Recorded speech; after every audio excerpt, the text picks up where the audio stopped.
Hi, my name is Hanson, and I'm Canada-US cross-border tax advisor. The reason for my topic today is to discuss how the US and Canadian governments addressed residency and permanent establishment issues for foreign nationals who are forced to remain in the host countries and may be subject to unforeseen tax obligations because of travel restrictions, shelter in place, and government mandated lockdowns. So why residency and permanent establishment are such a big deal, and why the governments should address these issues?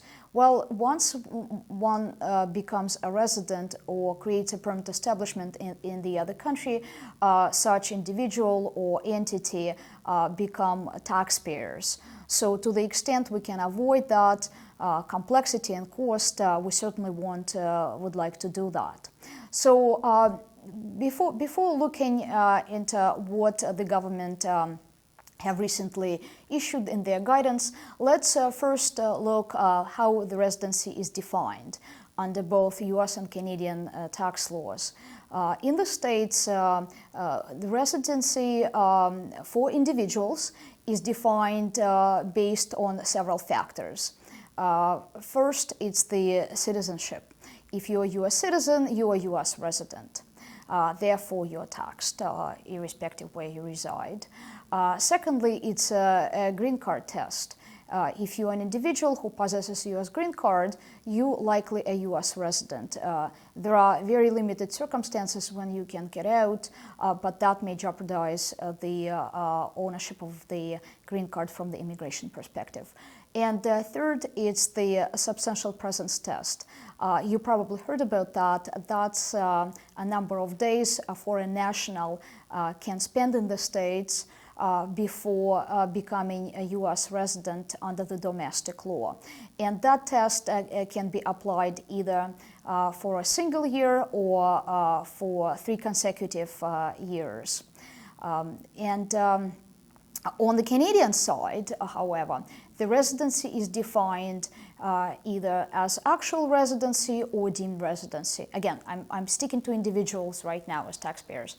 So actual residency is based on individual certain ties to the country.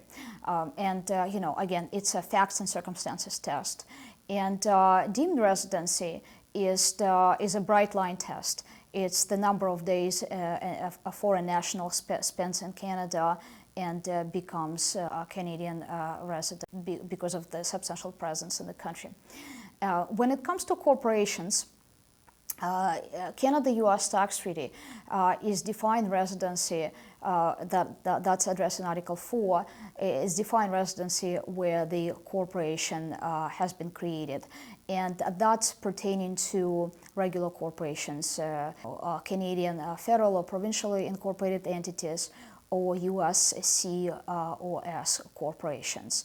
That rule does not apply to LLC. Let's now see what is happening now in light of the pandemic with regards to people who are forced to be in the other country and whether they can get out from, they can disregard those days. So U.S. government issued guidance in the form of 2 revenue procedures. That was Revenue Procedures 2020-20 and 2020-27, and also a web page to frequently asked questions. And that was done on April 21st. And what it did, it considered those emergency days as subject to medical condition exception.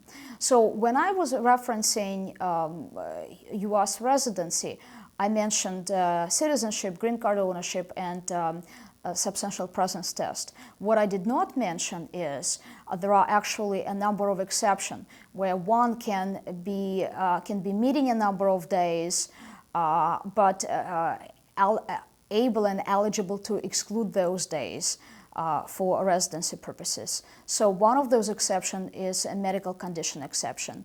And for purposes of the COVID pandemic, The government defined it as the COVID-19 medical condition travel exception. So that applies to a very specific period. It's called the COVID-19 emergency period, which is defined from February 1st to April 1st, and what is available for foreign nationals who were planning to leave the U.S. but were unable to due to, as I said, shelter in place or not feeling safe or, unable to travel because of the travel shutdown, is that they can exclude up to 60 days during that period.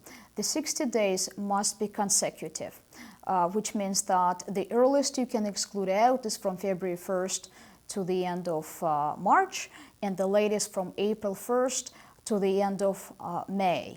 So if you happen to stay longer than anything in excess of those 60 days, will be accounted as your physical presence days in the U.S. Now, if you are applying for that COVID-19 emergency period, you need to be an eligible individual, and the eligibility is defined as someone who was not a U.S. resident at the end of 19, who is not a U.S. resident at the end of 2020, and who did not apply for a green card. So, which means that you are truly foreigner, you have no intention to become a U.S. person, to remain in the States, and you really want to go home, you just cannot, because, the country is in a lockdown.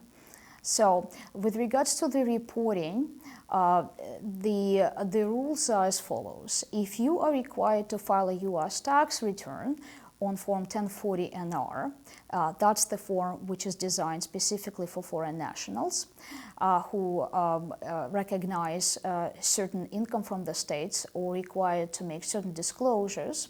So if you're required to file this tax return, you need to attach a Form 8843 and complete Section 5 with respect to this emergency period, referencing COVID-19 medical condition travel exception.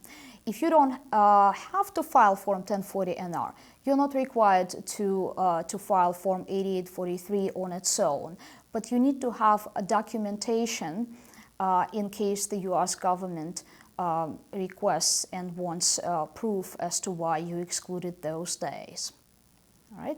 So let's flip now on the Canadian side. In Canada, the rules or requirements are simpler than in the U.S. The period, though, is defined slightly differently. In Canada, the travel restrictions period is defined between March 16 and June 29. And June 29 is a soft date because if a government determines that the emergency period ends sooner, the emergency period will be curtailed, the travel restrictions period. And if it thinks that they would need to extend it, then 29 becomes a later date. But what it basically says that if you're unable to leave the country, but you had full intention to do so, you can exclude the entire presence in Canada for now between those 2 days. There are no reporting requirements, whether you are individual or you are business traveler, if you don't have to report for any other purposes. Okay? So let's now look what's happening for businesses who either send their employees across the border or self-employed individuals who are rendering services in the host country and were unable to leave on time. So what the U.S. government says in those revenue procedures is that if in the ordinary course of business you are not considered as creating a permanent establishment in the U.S., then being forced to work in the U.S. and provide services during that period will not deem you as creating a permanent establishment. So basically what you need to do, you need to look at the history of your operations before the pandemic period, right? So you look, I don't know, the previous years, the future years, and if your activities in the States do not rise to permanent establishment, then there's nothing to worry about. What must be worried about is how the income generated during that period by foreign employees or subcontractors is sourced. U.S. is saying that because those nationals are now operating on the U.S. soil, their employment remuneration or their service revenue attributable to those days would be treated as U.S. source income and therefore subject to U.S.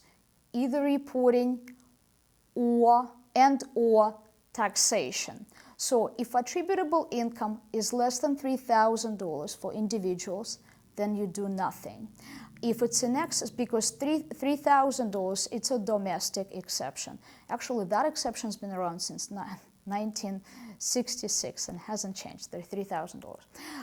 If the attributable income exceeds $3,000 threshold, then there would be reporting obligations and maybe tax implications. So if you would like to know how it will apply to you, please give us a call and we will be able to advise you, because again, that is based on physical presence. In Canada, when we have foreign companies who send their employees to render services in Canada, and or subcontractors who happen to be in Canada, Canada provided that, again, if normally the company or independent contractor does not have PE arising activities, their presence in Canada during that time should not create a PE. Canada did not address anything with respect to sourcing of income. So perhaps that guidance is still to come, or maybe Canada will disregard and treat that source income as not Canadian. We don't know yet. But what it said, I found that was quite interesting. It said that when a foreign company uses a dependent agent in Canada, and dependent agent authorizes contracts during that emergency period, then those contracts will not be considered as giving rise to permanent establishment. So I thought it was a very interesting clarification.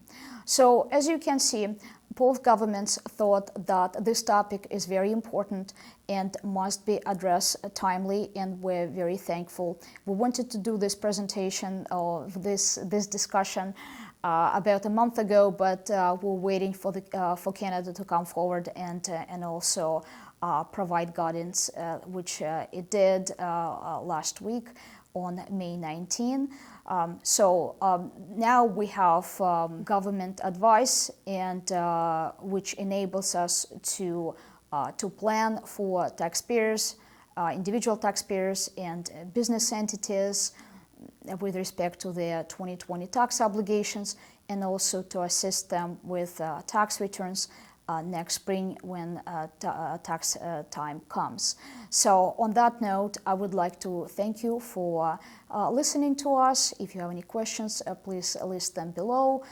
If you like this presentation, give us a thumb up, and I will see you next time with a new topic. Thank you. See you next time.